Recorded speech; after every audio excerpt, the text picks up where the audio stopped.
Assalamu alaikum and welcome to the 4th annual South African Cadre training workshop hosted by Waqf South Africa. Our next guest is Mr. Husayn bin Younis, and he is from New Zealand. In fact, he's an engineer and he'll tell us something about his experiences and how this all relates to Waqf. Mr. bin Younis, Assalamu alaikum and welcome to the show. Assalamu alaikum wa rahmatullahi wa barakatuh, and thank you for having me. You have an interesting background. You are Libyan by birth, now New Zealand passport holder, an engineer in New Zealand. And an interesting thing about New Zealand, they did a survey many years ago and they found that New Zealand had more characteristics of a so-called Islamic state than Islamic states. But that's a footnote. But tell us something about your experience with Waqf. You are apparently the Secretary General of Waqf in New Zealand, but yours is a practical encounter. Tell us about your practical experience. We ended up knowing about Waqf through turning charitable waste into Waqf revenues. And the biggest waste we identify, and it's relevant to New Zealand, is when Muslims sacrifice an animal every year, and it's been widely known as the Qurbani industry. Mm-hmm.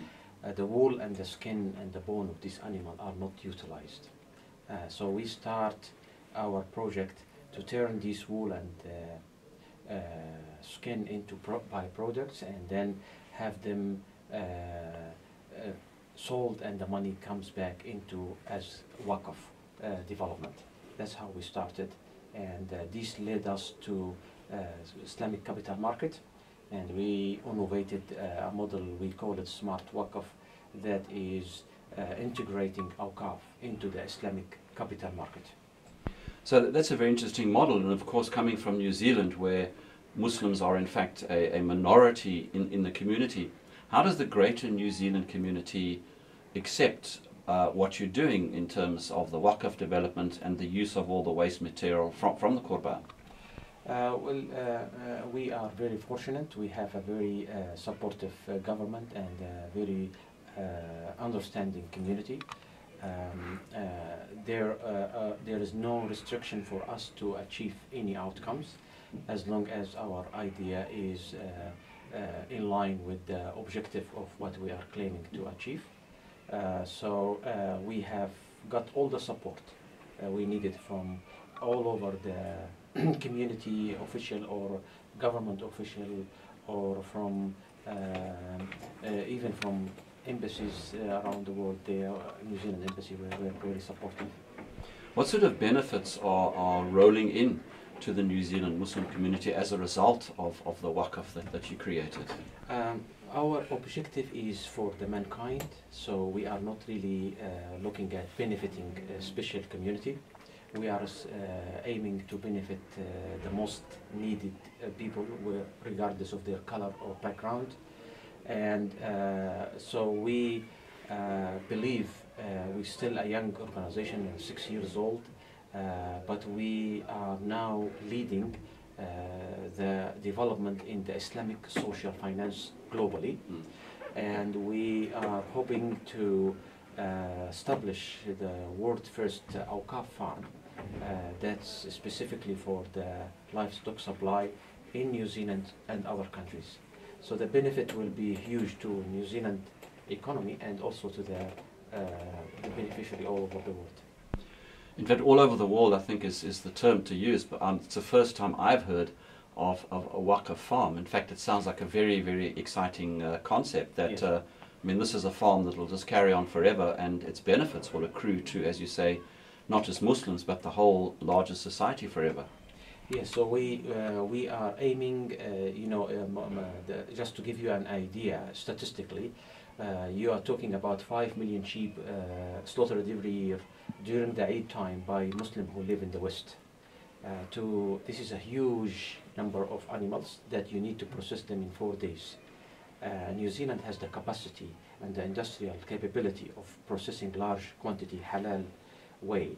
And New Zealand also has the best farming industry, and there we are hoping once we establish the farm in New Zealand, we can export this know-how to the communities and countries that they don't they need support or state-of-the-art technology to manage farms all over the world. Are you hoping to obviously export some of this knowledge to South Africa, where we have a lot of land? It may not be as green as New Zealand, and our cows and sheep and goats have to walk around a bit more for food. But I'm sure you'd agree that there's a lot to offer in terms of South Africa. Definitely. I was invited at the same time to two workshops, one in South Africa and one in Canada, and I decided to come here because I believe South Africa is an ideal place to replicate the model. And also we were initially inspired by to establish Waqf New Zealand by Waqf South Africa. So we even replicated their constitution into when we established ourselves. No, that's interesting indeed. Do you think that the whole Waqf model is a very exciting concept? Because a lot of people are telling me that the Waqf model in many senses replaces government. And history tells me that the Ottomans, for example, did very little bureaucracy because it was the Waqf that was actually keeping the people going rather than the state. The state just provided soldiers and the legal system. Well, Waqf definitely can play a major role in developing the mainstream community, and the best things of Waqf does not ask you anything in return. So they're just doing it for the objective. Where government maybe or any other institution, they're doing it for so you re-elect them or you give them the support, but Waqf is doing it purely for the beneficiary, regardless of what they will give them back. And that's the beauty of Waqf, I think. Absolutely. I think you'd agree that Waqf is actually, by its very nature, it's non-political. Exactly, 100%. And Waqf will fail if the people who are running it use it as a political or something to promote themselves. And that's one of the reasons that Waqf didn't really progress if the manager of the Waqf try to abuse it or something like that. But in general, Waqf is always neutral. Husayn bin Younis, all the way from New Zealand, talking to us about Waqf farming. That's a very exciting concept. Shukran, thanks for chatting to us. Thank you very much. Excellent. And that was Husayn bin Younis from New Zealand, talking to us at the 4th annual South African Cadre training workshop hosted by Waqf South Africa about Waqf farming, a very new and absolutely exciting concept. Time for a break. We're back right after this.